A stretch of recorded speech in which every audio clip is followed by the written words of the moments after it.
In 1851, a fire inside a government building may have done more than destroy records. It may have transferred ownership of American innovation itself. September 24, 1851. Washington, D.C. The morning began quietly. Horse carts rolled over dirt streets. Government clerks moved through marble corridors. Inside the U.S. Patent Office, the fortress designed never to burn again, no one suspected history was about to be rewritten. Then someone smelled smoke. At first, nobody panicked. That was the strange part. Because this building was supposed to be fireproof. It had been rebuilt after the catastrophic Patent Office fire of 1836 using stone, brick, and iron specifically, so this could never happen again. And yet, smoke rose from inside the building. Not from a furnace, not from a boiler, but from a temporary wooden room. A wooden room inside a fireproof building. And what was stored inside that room was not ordinary paperwork. It held the interference records. The records that proved who invented something first. The records that settled ownership. The records that protected independent inventors against powerful interests. And within hours, those records were burning. History remembers the fire as a bureaucratic accident. A footnote, minor damage, an unfortunate event. But what if it was? What if this was the moment American invention stopped belonging to inventors and began belonging to corporations? Because something changed after 1851. Changed sharply, and not in ways historians like talking about.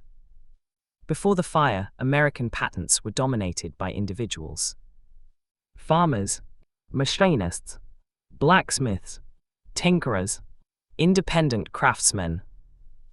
Ordinary people solving practical problems. Innovation was decentralized. Messy, personal, but after the fire, something shifted. Suddenly, corporate patent holders began to dominate. Not slowly, not naturally, abruptly, like a switch had been flipped. And when you find the switch, it leads back to this fire. I came to this story by accident. Through a missing patent. My grandfather designed a water pump in 1847. Family stories said it was revolutionary. Simple, elegant, no moving parts.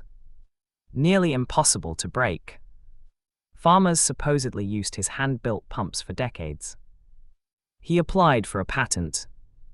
Or so everyone believed. But when I searched for it, nothing, no issued patent, no rejected filing, no trace, just absence, a gap, and chasing that gap led me into something much larger. Because my grandfather wasn't alone. There were thousands of gaps, thousands of vanished claims, thousands of inventors who seemed to disappear from history after 1851. And that's when I began asking a dangerous question. What if the fire didn't just destroy records? What if it erased ownership? To understand why that matters, you have to understand interference records. Most people have never heard of them. But they were the heart of the old patent system. If two inventors claimed the same invention, the Patent Office opened an interference case.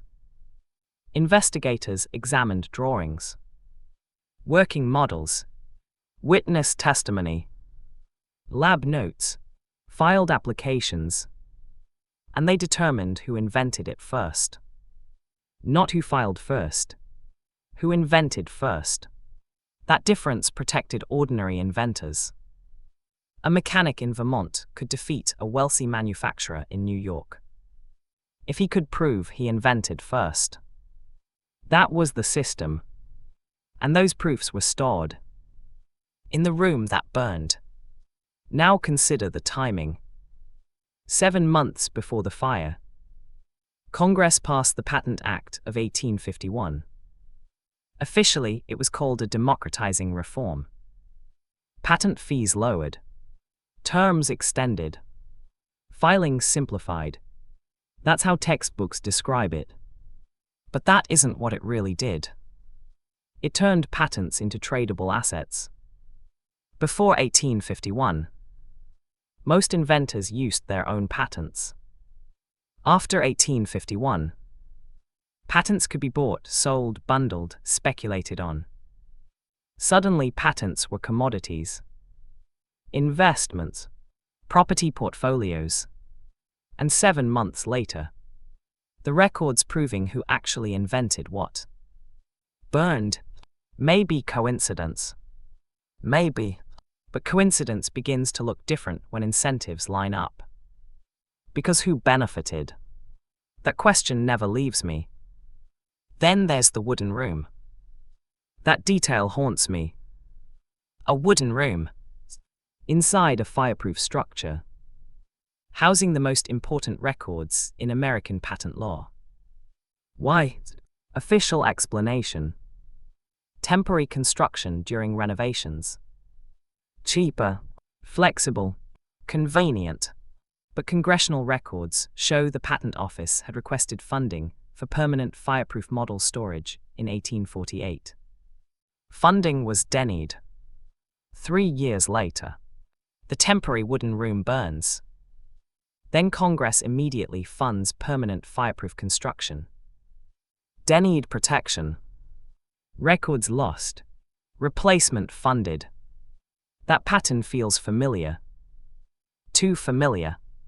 And then there was Thomas Eubank, Commissioner of Patents, appointed in 1849. His annual report includes a phrase I still cannot forget. He wrote the patent system must serve capital formation and industrial consolidation. Not invention. Capital formation. Read that again.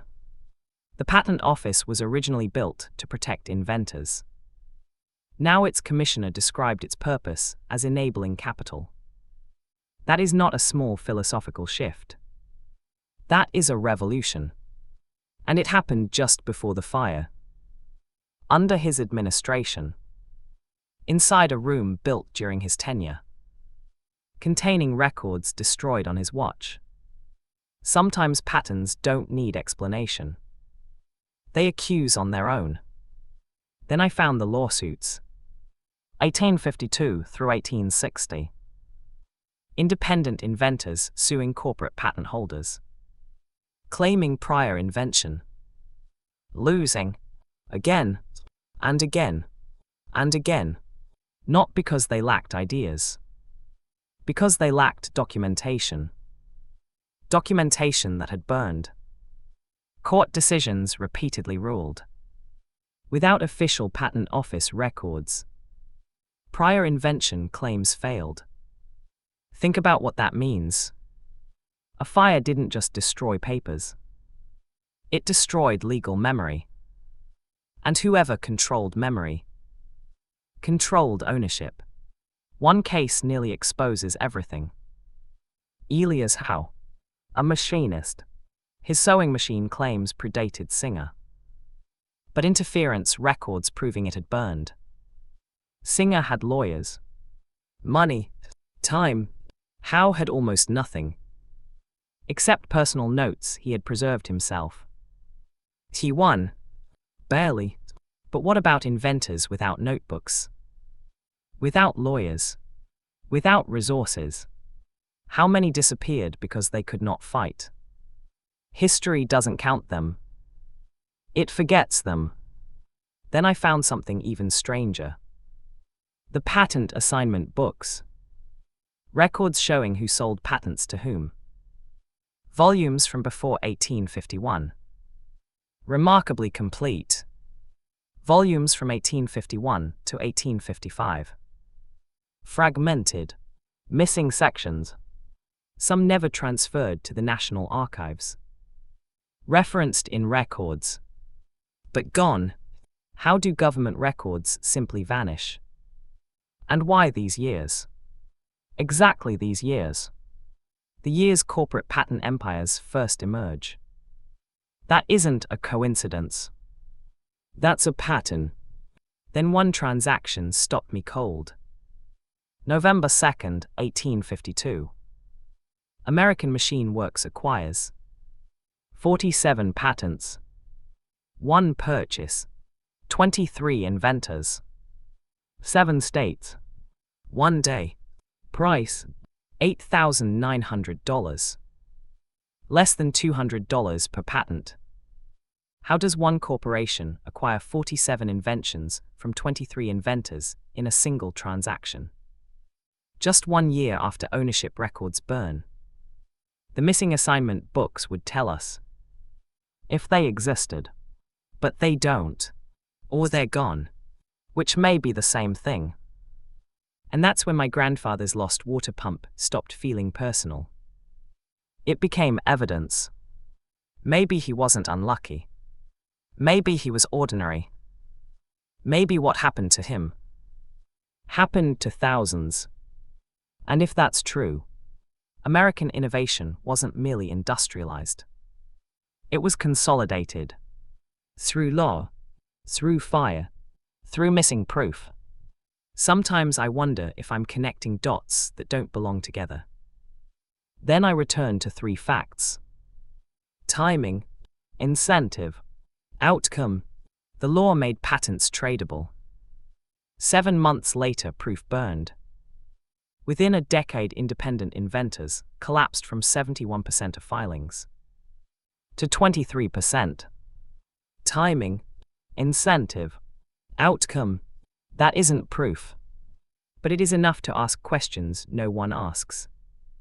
And maybe that is why this fire became a footnote. Because some events are forgotten not because they are unimportant, but because remembering them is dangerous. There's an image I can't shake. Paper records curling in heat. Clerks dragging patent models through smoke. Iron cabinets glowing. And somewhere in the flames, proof disappearing. Not knowledge. Proofs. Inventors still knew what they had made. But without proofs, knowledge becomes allegation. And allegations lose against corporations with lawyers. That may have been the real fire.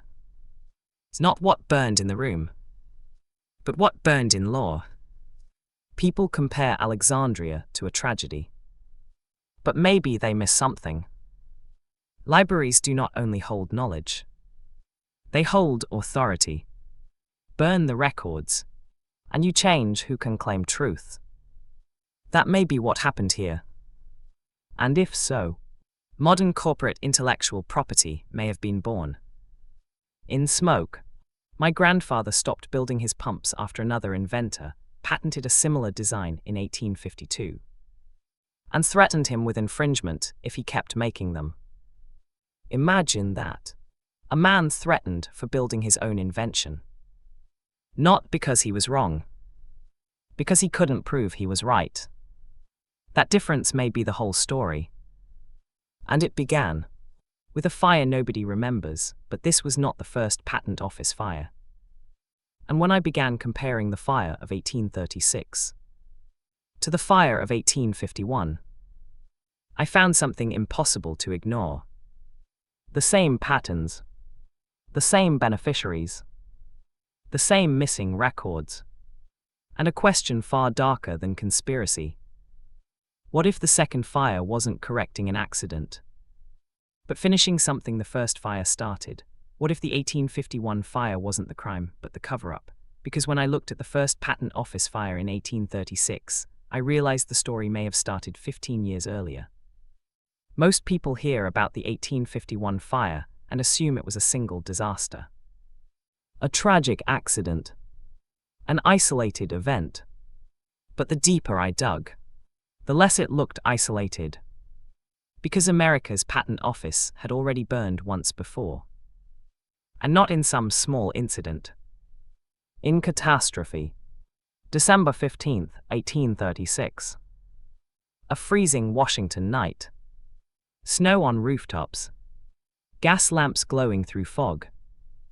Inside Blodgett's hotel, then home of the US Patent Office. A night watchman noticed smoke. Minutes later, fire raced through the building. And by morning, nearly every US patent issued from 1790 to 1836 was gone.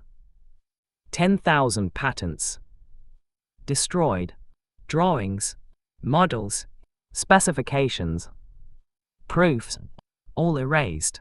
It was one of the greatest losses of recorded innovation in history. And somehow, almost nobody talks about it. That alone should bother you. Think about what was lost. Every American patent for nearly half a century. Gone. Imagine erasing the early industrial memory of a nation. That is what happened.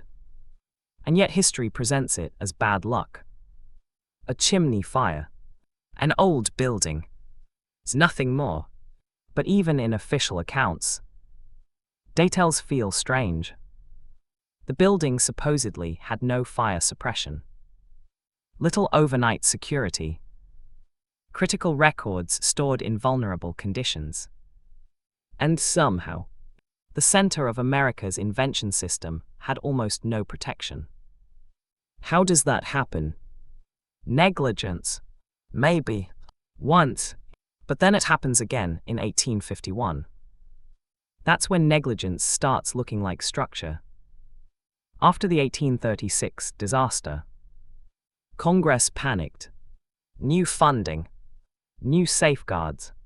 New building. Fireproof construction. Stone. Brick. Iron. A fortress. Supposedly designed so the loss could never happen again. But while reading congressional reconstruction records, I noticed something disturbing. The government spent years trying to reconstruct lost patents. Years, and they never fully succeeded. By 1851, only fragments had been restored. Fragments, meaning when the second fire happened, America's patent memory was already damaged. And the second fire struck what remained. 2 fires. Same institution. Both hitting documentation of priority and ownership. At some point you stop calling that coincidence. Then I started asking, who benefited from the 1836 destruction? That's when things got darker. Because before 1836, the patent system was chaotic. Localized, inventor-driven, hard to monopolize. After the fire, everything centralizes. Control increases. Federal oversight expands. Access narrows. And powerful industrial interests begin growing around a system being rebuilt from ruins. Disaster had created opportunity. And maybe not for the last time. Because once a system learns destruction can reset ownership. What stops it happening again? Here what kept me awake. The 1851 fire didn't destroy a healthy system. It struck a system already weakened by the 1836 fire. A wounded archive. Partially reconstructed. Legally fragile. And the specific records lost in 1851. Interference documentation were exactly what remained critical for protecting independent claims. Almost as if the second fire finished what the first began. That thought terrified me. Because if true, 1851 wasn't a disaster. It was completion. I started comparing both fires side by side. The parallels were impossible to ignore. Both blamed on preventable structural flaws. Both destroyed ownership-critical documentation. Both followed major administrative shifts. Both preceded concentration of power. Both became historical footnotes. And perhaps strangest, both were quickly followed by reforms benefiting larger institutional actors. Disaster. Reform. Consolidation. Twice. That is not random. That is a pattern. Then I found something almost no one mentions. Patent models. Before modern patent filings, inventors often had to submit physical models. Tiny machines, mechanical demonstrations, working proofs. Thousands existed. Beautiful little engines of ingenuity. The 1836 fire destroyed most of them. But many surviving models were tied to better connected inventors. Why? Why did some survive while others vanished? Again, selection may be accidental, maybe not, but when selective survival repeats, it deserves suspicion. And then came a more uncomfortable realization. The fires may have changed the definition of invention itself. Before, being an inventor often meant building something useful. After, being an inventor increasingly meant controlling paperwork. It's not making, owning. That shift sounds subtle. It is. It changes civilization. Because once invention becomes ownership, capital has advantage over creativity. Law beats genius. Filing beats making. And that transition seems to crystallize after these fires. Then I found a forgotten letter, buried in correspondence around the 1836 reconstruction. One official wrote, "The loss affords occasion to reorder the system on more rational principles." Read that slowly. The loss affords occasion. Disaster as opportunity. That language echoes through history. Financial crises, wars, emergencies. Destruction opens doors reforms alone cannot. And suddenly the fires looked less like interruptions, and more like turning points used, possibly exploited, maybe even welcomed. Then I looked at what happened to independent inventors after 1836. A strange thing appears. Patenting becomes more expensive, procedurally harder, more dependent on intermediaries. Patent attorneys rise. Brokers emerge. Middlemen multiply. Inventors begin needing systems around invention. And systems always favor those who can pay. The seeds of corporate patent power may have been planted not after 1851, but after 1836. And 1851 merely accelerated what was already growing. That possibility changed everything. Then I returned to Thomas Eubank, because his language about capital formation suddenly sounded less original. More continuation. Maybe he wasn't changing the mission. Maybe he was completing it. And if so, the wooden room in 1851 starts looking less bizarre. More symbolic. A temporary structure carrying permanent consequences. Fragile by design. Or fragile by indifference. Sometimes those are the same. But the most chilling discovery came from litigation patterns. Before 1836, priority disputes often favored original makers. After 1851, filing advantages dominate. That means over 15 years. Law subtly shifts from protecting inventors to protecting claims. And the fires sit exactly at the pivot points. Like hinges, burning at the joints of history. That image never left me. Then there's something almost nobody asks. Why were interference records stored together at all? Why consolidate the most sensitive proofs in one vulnerable place? Why not disperse copies? Why no redundancy? Even after suffering catastrophic loss in 1836. It makes no sense. Unless preservation wasn't priority. And if preservation wasn't priority, what was? I asked a historian once. If the Patent Office understood the value of those records. He laughed. Of course they did, he said. They were the soul of the system. The soul, stored in a wooden room, inside a fireproof building, and burned. How do you hear that and not ask questions? Then another pattern surfaced. Insurance. Oddly enough, several private contractors involved in renovations before 1851 had extensive government relationships afterward. Promotions, contracts, expanded roles. Not proof of anything. But again, benefits cluster around destruction. They often do. That doesn't convict, but it unsettles. And unsettling patterns are where real stories hide. I began imagining the two fires not as separate events, but chapters. 1836 destroys original memory. 1851 destroys proof of priority. First erase origins, then erase claims. What remains? A system easier to consolidate. If someone designed a takeover, what would it look like different from that? I could never answer. And that scared me. Then I stumbled on something almost poetic.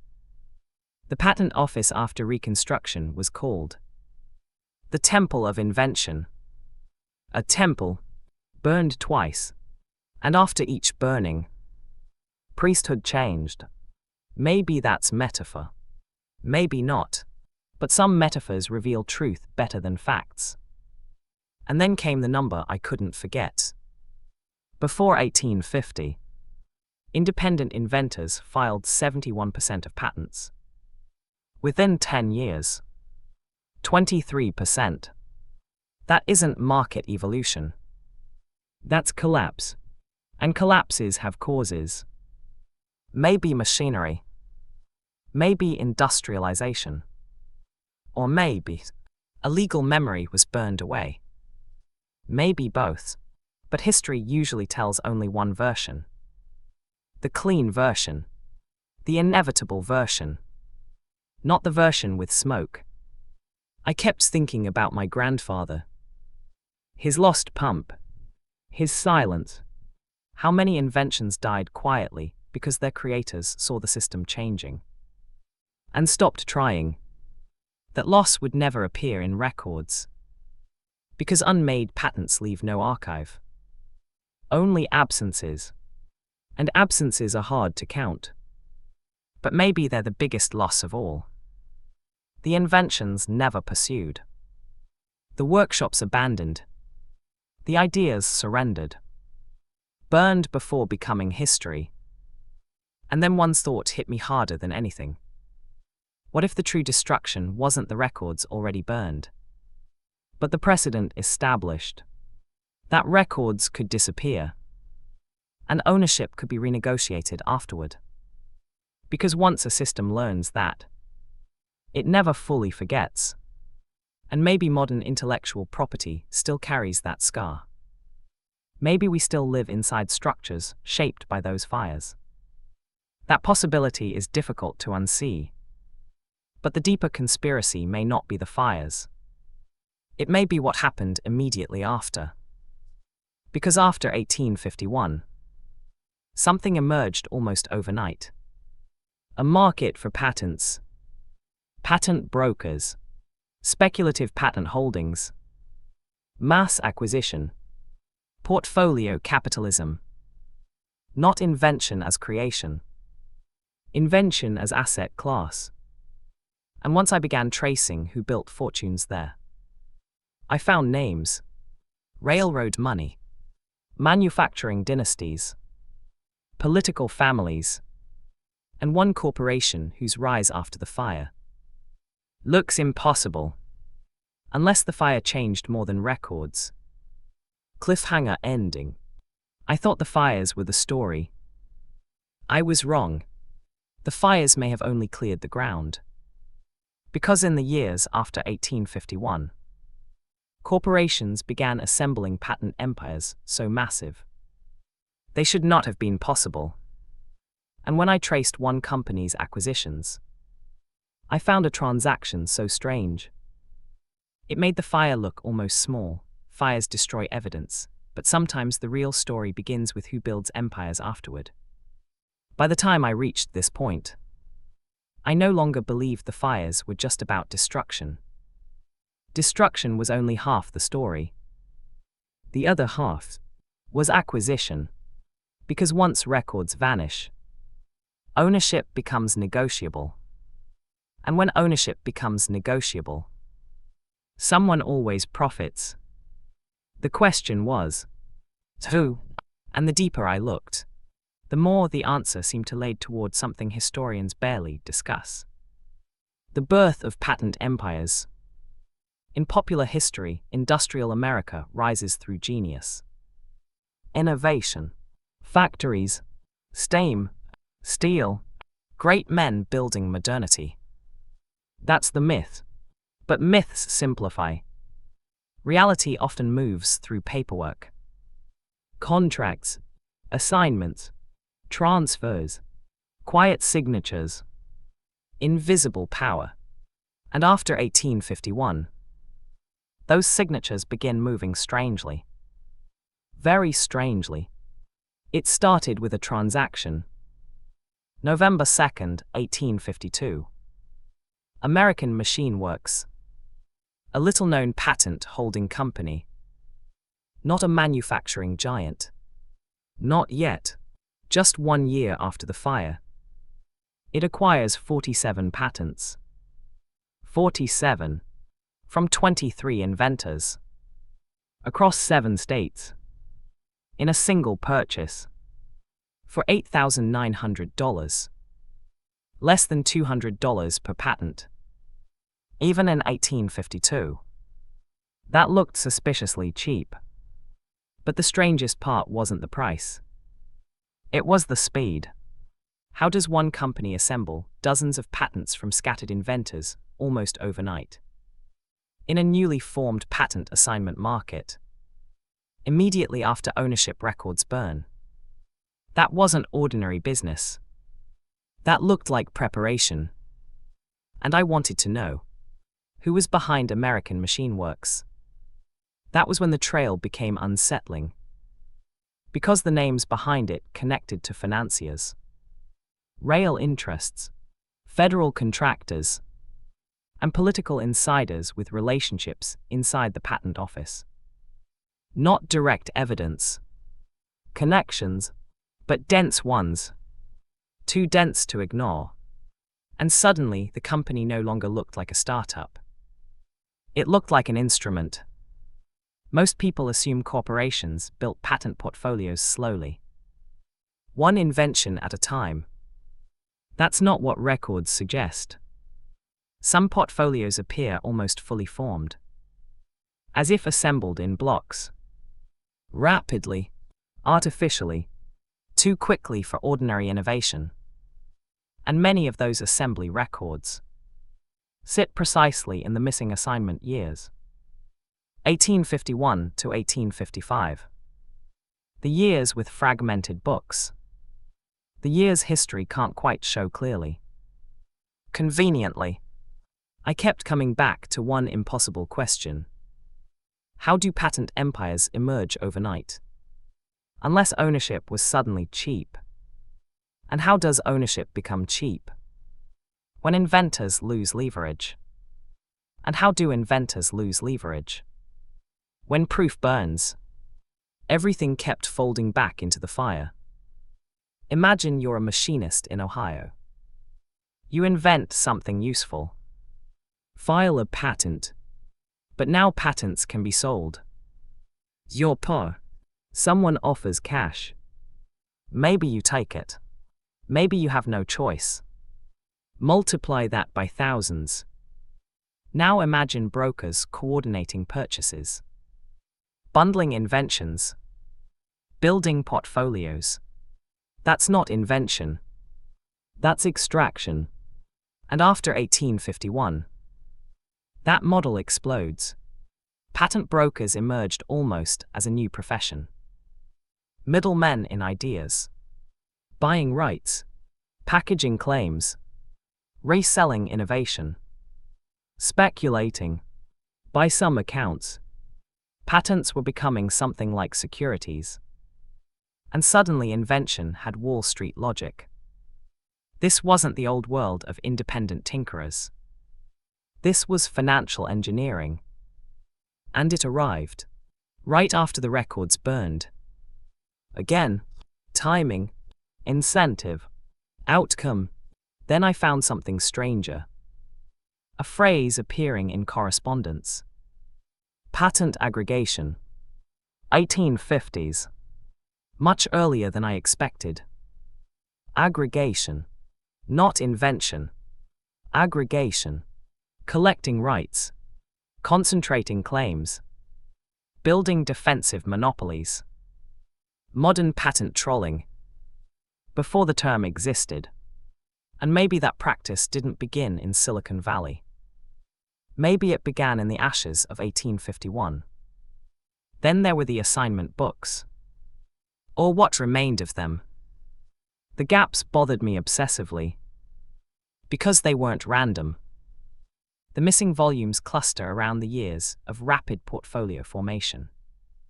Imagine financial records disappearing during the birth of modern banking. That's what this felt like. And yet historians treat it as archival inconvenience. No, it's the center of the mystery. Because those missing books may contain the transfer of invention itself. One archivist once told me, sometimes what's missing tells you more than what survives. I didn't understand that at first. So now I do. Absence can be evidence. Especially patent absence. Especially profitable absence. Then I began tracing inventors whose patents ended up inside large portfolios. The stories repeated. Underpaid assignments. Questionable transfers. Inventors surrendering rights under pressure. Some didn't seem to understand what they sold. Others had no resources to commercialize alone. Their ideas fed empires they never benefited from. History calls this industrial growth. Sometimes it looked closer to harvesting. And then I found something almost unbelievable. A surviving memorandum discussing priority uncertainty after the fire. As an advantageous environment for consolidation. Advantageous. Someone saw burned ownership proof. As opportunity. Not tragedy. Opportunity. That word changed me. Because once people frame catastrophe as opportunity, intent becomes impossible to ignore. By now a darker theory was forming. What if the fires didn't simply enable corporate dominance? What if they accelerated a planned transition already underway?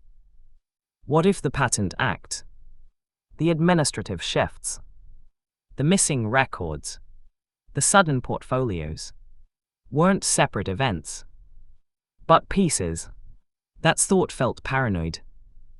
Until the patterns kept supporting it. Then I looked at litigation strategy. Corporate patent holders began filing overlapping claims. Dozens of variations on similar principles. Flooding the system. Choking competition. Individual inventors couldn't fight broad portfolios. Even if they invented first. Especially if proof had burned. That wasn't merely legal advantage. That was structural domination. And it arrives right after 1851. Again, always back to the fire. There's a moment in these investigations when conspiracy stops feeling dramatic and starts feeling bureaucratic. No secret cabal. No shadow room. Just incentives aligning. Officials making useful decisions. Records vanishing. Capital moving. History bending quietly. That may be more unsettling than conspiracy. Because it feels plausible. And then there was a statistic I couldn't shake. By 1860, some corporate entities held patent concentrations that under the old interference system would have been nearly impossible. Impossible. That word matters. Something made impossible become normal. What changed? Not inventiveness. Documentation. Rules. Proofs. Ownership. Everything touched by the fire. Then I started seeing the rise of industrial giants differently. Maybe some fortunes weren't built only on invention, but on acquisition under distorted conditions. That doesn't make every corporation illegitimate, but it forces a harder question. How much industrial power came from innovation? And how much from controlling claims to innovation? Those are not the same thing, and history often merges them. I kept thinking about my grandfather again. His water pump, threatened by someone patenting a similar design after 1852. Maybe he lost because he lacked proof. Or maybe he lost because by then, the system was designed for losing. That thought hurt, because it made his story feel less personal tragedy, more historical pattern. Then came perhaps the strangest clue. Some surviving corporate-held patent files from the fire show unusually complete documentation, while many independent inventors' files were devastated. Some studies suggest corporate files were 3 times more likely to survive intact. 3 times. How did fire discriminate? Of course not. So what happened? Were some records prioritized during rescue? Saved selectively? By value. But value to whom? That question would not leave me. Patent office employees reportedly rushed to save what mattered most. That phrase appears often. What mattered most? But to whom? To preserving invention? Or preserving valuable claims? Those may not have meant the same thing. Maybe never did. I started imagining clerks in smoke-filled rooms, choosing what to carry out. Armfuls of files. Which shelves first? Which cabinets? Which inventors mattered? Could those choices have shaped industrial history? Maybe. And maybe no one even saw it that way at the time. History sometimes turns on ordinary decisions made in crisis. That may be the most frightening possibility of all. Then one night, I realized something bigger. The fire may not have stolen inventions. It may have changed what invention meant. Before, innovation was making useful things. After, innovation increasingly meant owning scalable rights. That shift still defines our world. Patents as weapons, assets, portfolios, leverage. Maybe it began here, in these ashes. And then I found a Supreme Court thread. Cases after the fire begin leaning toward procedural claims over equitable originality. Law itself seems adapting. Formal ownership hardens. Moral ownership weakens. The person who truly invented matters less than the person who can prove claim. And proof had burned. Sometimes a fire doesn't just destroy records. It changes jurisprudence. That realization chilled me. But one mystery remained. The assignment books. Where did they go? Because missing archives can hide negligence or conceal transfer. And the more I searched, the more one possibility emerged. Maybe they weren't lost. Maybe they were withheld. That idea sounded insane. Until I found references to volumes never transferred. Not destroyed. Never transferred. Different phrase. Different implication. Not lost. Retained. By whom? Why? For what? That may be the biggest question in the whole story. And then everything changed. Because I discovered a Supreme Court precedent from 1829. Pennock v. Dialogue. A case most people have never heard of. But it may explain why burning interference records was so devastating. Because under Pennock, Public use before patent filing could invalidate your claim, which meant independent inventors who demonstrated inventions publicly were vulnerable unless they had official priority proof. Proof stored in interference files. Proof that burned. And suddenly, a fire starts looking less like accident and more like weapon. That was the moment I realized the real conspiracy may not be stolen patents. It may be that law, fire, and finance aligned to make theft legal. And once theft becomes legal, history calls it progress. What if the greatest theft in American innovation wasn't the stealing of inventions, but the rewriting of who could claim them? By the time I reached the final layer of this story, I stopped asking whether the 1851 fire was suspicious. The deeper question had become far darker. What if the fire didn't need to be intentional to serve a design? What if all it needed was the right system, waiting to benefit? Because sometimes history doesn't move through masterminds. It moves through opportunity. And opportunity had been waiting. The clue that changed everything for me was a Supreme Court case from 1829. Pennock v. Dialogue. Almost forgotten now. Rarely discussed outside legal history. But this case may explain why burned interference records mattered so much. Pennock established a devastating principle. If an invention had been in public use before a patent filing, that patent could be invalidated. At first, that sounds reasonable, until you think about independent inventors, farm mechanics, workshop tinkerers, rural craftsmen. How did they test inventions? Publicly. They used them, demonstrated them, improved them while working. Exactly what Pennock made dangerous. Unless you had documentation proving prior invention. Documentation stored in interference files. Documentation that burned. Do you see it? After the fire, corporate filers could use Pennock like a blade. An inventor says, "I built this first." The corporation replies, "Prove it." Patent office proof. Burned. Then they argue. Public use invalidates your claim. And suddenly, the original inventor loses not because he was wrong, but because the evidence protecting him is gone.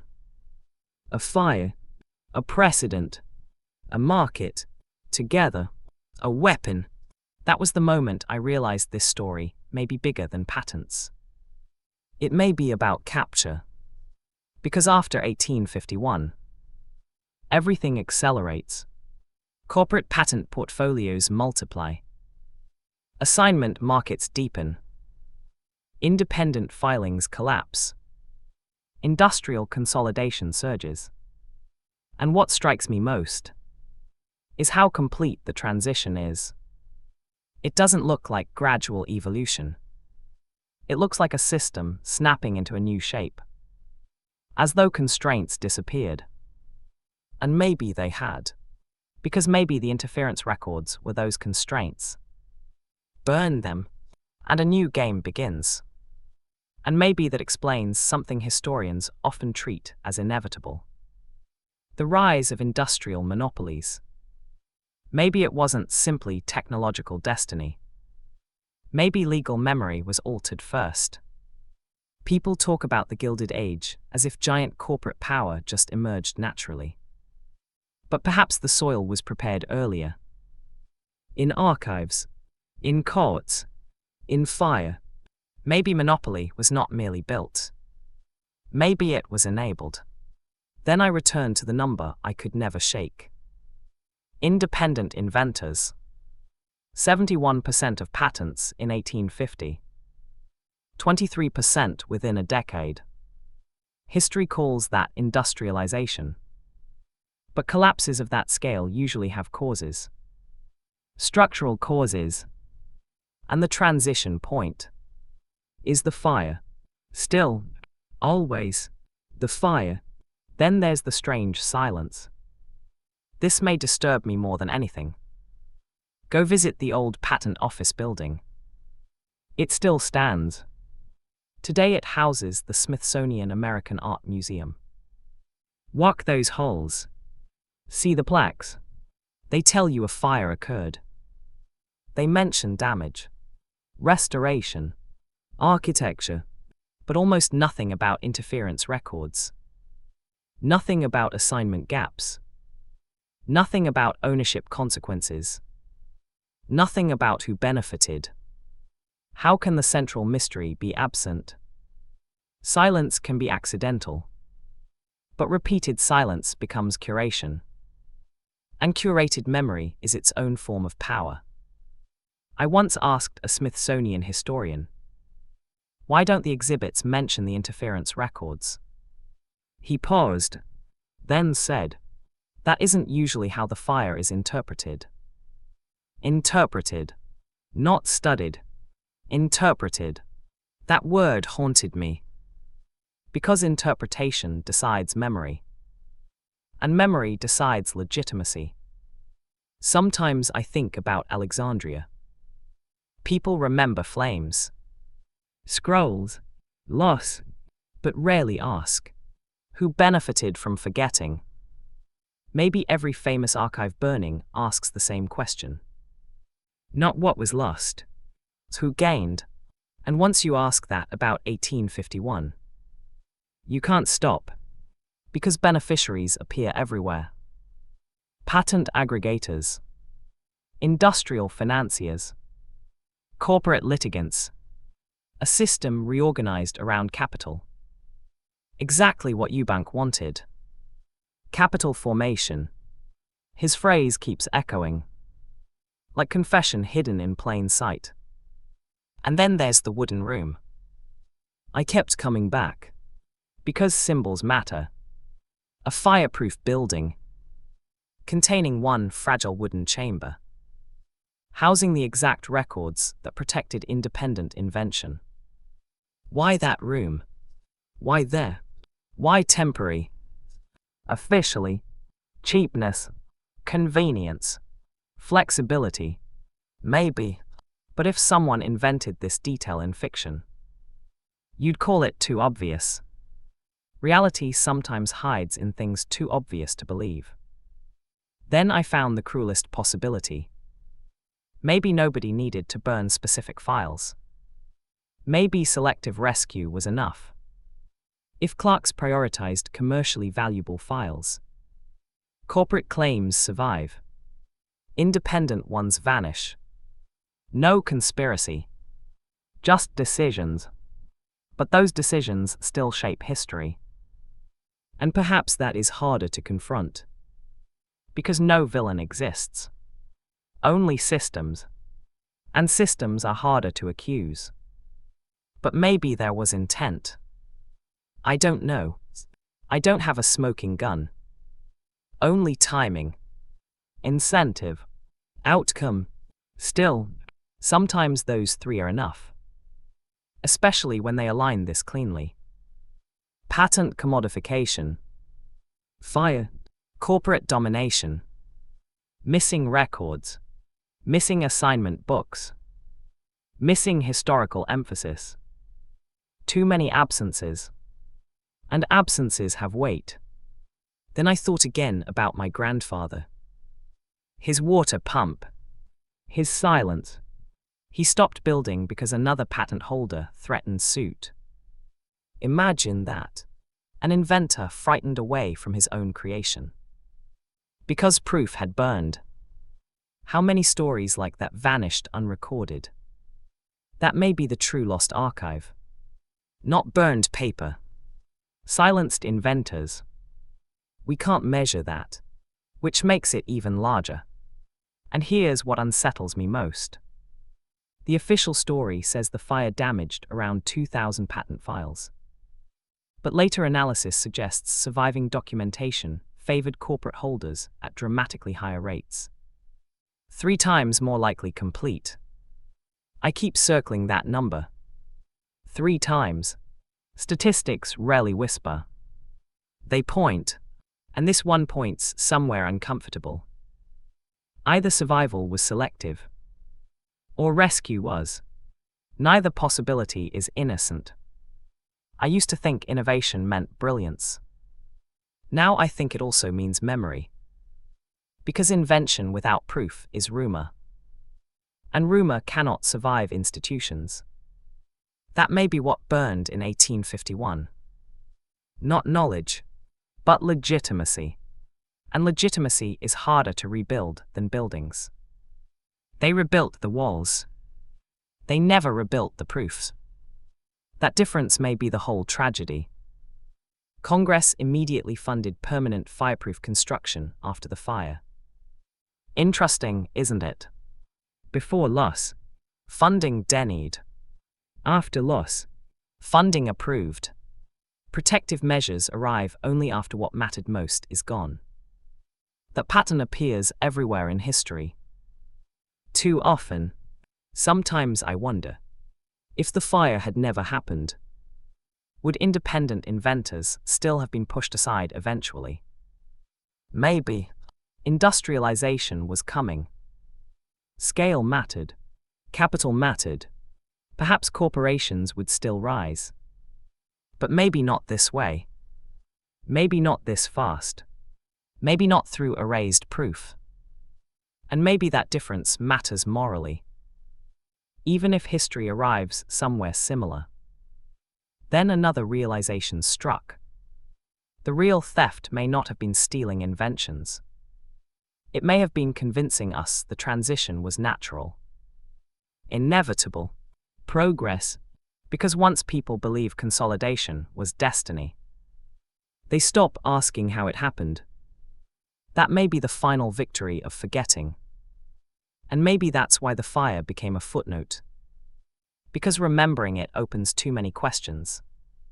Questions history prefers closed. Why did the Patent Act make patents tradable 7 months before proof burned? Why were interference records in a wooden room? Why did independent inventors collapse immediately afterward? Why did assignment books disappear? Why did patent empires emerge so suddenly? Why is the fire barely remembered? Why do these questions feel dangerous? I don't claim certainty. Only pattern. Only possibility. Only a story history barely tells. But once you see the pattern, it is hard to unsee. A fire destroys records. Ownership shifts. Capital consolidates. History forgets. Someone benefits. That pattern repeats too often. Maybe the patent office fire was an accident. Maybe everything after was coincidence. Maybe. But coincidence has limits. And this story sits near them. The Library of Alexandria burned. And we mourn lost knowledge. The patent office burned. And we forgot lost proof. But proof may be even more powerful than knowledge. Because knowledge can exist privately. Proof determines who controls it publicly. And whoever controls proof controls history. Maybe that is what burned in 1851. Not paper, authority, and perhaps that is why this story matters now. Because we still live in worlds shaped by patents, by ownership claims, by concentrated intellectual power. Maybe some of that architecture began here. In smoke, in silence, in a forgotten fire. I sometimes imagine that wooden room in its final moments. Shelves collapsing, documents curling black, priority dissolving into ash. Clerks choosing what to save. Outside, a nation unaware its innovation system may be changing forever. And maybe history often looks like that. Not dramatic revolutions. Just smoke in a government room. While the future quietly shifts. So was the 1851 fire sabotage. A conspiracy. An accident exploited. I don't know. Maybe no one ever will. But I know this. After the fire, American invention changed hands. And whether by design or disaster, someone benefited from the forgetting. And once you realize that, the question is no longer what burned. It is, who wanted the proof gone? End of series.